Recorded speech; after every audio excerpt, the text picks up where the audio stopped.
Jadi untuk menyusun sebuah karya buku solo, buku tunggal, di mana dalam satu buku itu terdiri dari karya kita semua gitu kan, tanpa ada campur tangan, maksudnya penulis lain yang ikut berkarya di situ gitu kan ya. Jadinya ya kita mutlak di situ hak cipta kita, lalu tertulis nama tertera nama kita di sana kayak gitu. Jadinya nanti pengajuan ISBN juga ya 99% di approve ya untuk yang karya solo kayak gitu. Seperti yang pernah itu kebetulan pernah sekali ditolak ISBN karena nubar gitu kan ya. Masih terngiang dongkol gitu kan ya. Cuman buat pembelajaran saja sih sebetulnya, entah dari mana segimananya kah untuk ISBN itu bisa approve ataupun tidak kayak gitu. Jadinya ya kita berkarya sebaik yang kita bisa saja sih ya. Walaupun nanti hasil seperti apa ya beliau karena mungkin mereka ini juga ada spesifikasi ataupun ketentuan khusus untuk sebuah karya itu bisa keluar ISBN ataupun tidak kayak gitu kan ya. Jadi ya makanya kenapa yang saya tekankan itu menulis karya solo, karya sendiri, yang ya intinya karena menulis buku solo dengan nulis bareng itu pasti berbeda untuk tingkat kapasitas, juga tingkat konsistensinya, juga tingkat konten di dalamnya itu pasti beda dengan yang nubar kayak gitu. Misalkan dari segi konsistensi itu dimana buku solo itu pasti kita dituntut untuk menulis itu secara konsisten gitu ya. Tidak boleh kita sehari bikin, sehari bolong, bikin bolong, ataupun kadang malah mangkrak selama 1 bulan didiemin kayak gitu.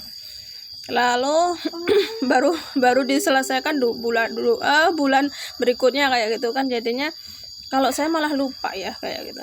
Bukan lupa lagi, intinya sudah langsung lost, seolah-olah kita sudah hilang kontak, kita seolah-olah mau menyelesaikan pun merasa gimana harus mengulang ya dari awal kayak gitulah mungkin kalau yang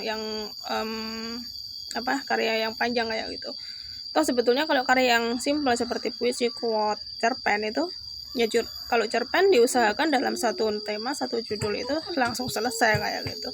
Ya resiko memang kita harus mengulang untuk agar alurnya nanti jelas juga sampai selesai, sampai closingnya pun juga kita dapat gitu loh untuk amanat yang disampaikan ataupun isi dari cerpen tersebut. Kalau puisi sih bebas gitu, karena puisi itu isi hati penulis gitu kan. Jadinya mau dalam keadaan situasi apapun, selama dia mau menulis untuk apa yang dia rasain ya tulis aja gitu, tidak terpacu untuk ke misal, tapi juga tidak menutup kemungkinan misalkan konsepnya di awal dia jalaninnya di bulan berikutnya setelah dia jadi tidak terpacu pada ke dari hati dia sendiri gitu kan. Jadinya dia tetap kekeh di kerangka atau yang dia buat gitu. Pernah saya sering seperti itu, jadi kerangka sudah saya buat meskipun tidak sesuai dengan keadaan waktu saya menyusunnya, tapi kerangka sudah ada, jadi saya tinggal nerusin aja gitu, nggak saya pikirkan untuk kondisi saat itu barangkali kayak gitu. Barangkali mungkin bisa juga berbanding terbalik atau bagaimana gitu kan. Itu sudah komitmen dari diri kita sendiri kayak gitu. Lalu untuk kuat juga menyesuaikan ya. Oh ya, konsistensi itu sendiri itu kan sebuah kata gitu kan ya. Jadi bermakna dimana kita seorang penulis itu dalam menyusun sebuah karya itu dituntut untuk berkelanjutan gitu loh. Tidak boleh kita mandek, kita mangkrak, kita istilahnya jadinya ia berhenti. Jadi seseorang kok dia dalam sekian, misalkan challenge 20 hari dia berhenti sehari, artinya dia konsistensinya kurang seperti itu. Nah, dimana konsistensi sendiri itu suatu tindakan berkelanjutan terus menerus seperti itu, agar nanti diharapkan setelah 20 hari ataupun mungkin katakanlah maksimal 1 bulan challenge mengikuti kelas kepenulisan tetap dia dapatkan gitu. Pun itu juga tanpa apa ya, konsistensi itu tidak cowok-cowoknya apa yang jaga ke jangan terlalu apa ya dengan mentornya, jangan tergantung pada mentornya. Misalkan nggak di istilah apa cowoknya diopera-opera ataupun di istilah apa harus menulis, kalau nggak di ini mentornya nggak mau nulis, itu sudah beda. Jadi kalau sudah tertanam dengan dari diri kita sendiri, itu mau tidak mau harus ada karya tulis setiap harinya kayak gitu ya. Jadinya jangan melulu ya, jangan ini ya, bolehlah kita ikut mentor, ikut apa pemantik kan ya jadinya, tapi memang di awal ada pemantik, ada yang yang mengarahkan kita untuk menulis seperti itu. Cuman di tengah-tengah kadang kita juga mungkin ada saat posisi down, nah itu nanti di writer block ya, itu seolah kita mangkrak, kita seolah tidak ada lagi kenyamanan ataupun apa ya kemauan kita lagi untuk nulis gitu, entah nanti apa sebabnya juga dibahas ya kayak gitu. Jadinya ya kita tetap harus tertanam dalam diri kita sendiri. Kalau misalkan tanpa mentor ataupun tadi apa pemantik gitu kan yang akan mengikuti sampai finish gitu ya kita berjalan sendiri saja gitu loh. Misal pun kadang orang juga kadang memang lain-lain juga tipe keli orang ya, misalkan aku tanpa mentor nggak bisa, aku tanpa mentor harus bisa kayak gitu. Jadinya ya mungkin bisa dilihat dari tipikal orang-orang tersebut kayak gitu. Cuman di sini saya misalkan mengarahkan yang sendiri ya, tetap kita harus punya komitmen dalam diri sendiri kayak gitu ya, seperti itu saja. Lalu untuk konsistensi, cara menjaga konsistensi seperti apa sih kak gitu. Misalkan apa ya, seorang sibuk karyawan, bapak ibu guru, kadang dosen gitu kan, banyak yang sering mengeluhkan, atau mungkin pelajar ataupun mahasiswa-mahasiswi yang banyak tugas seabrek gitu kan.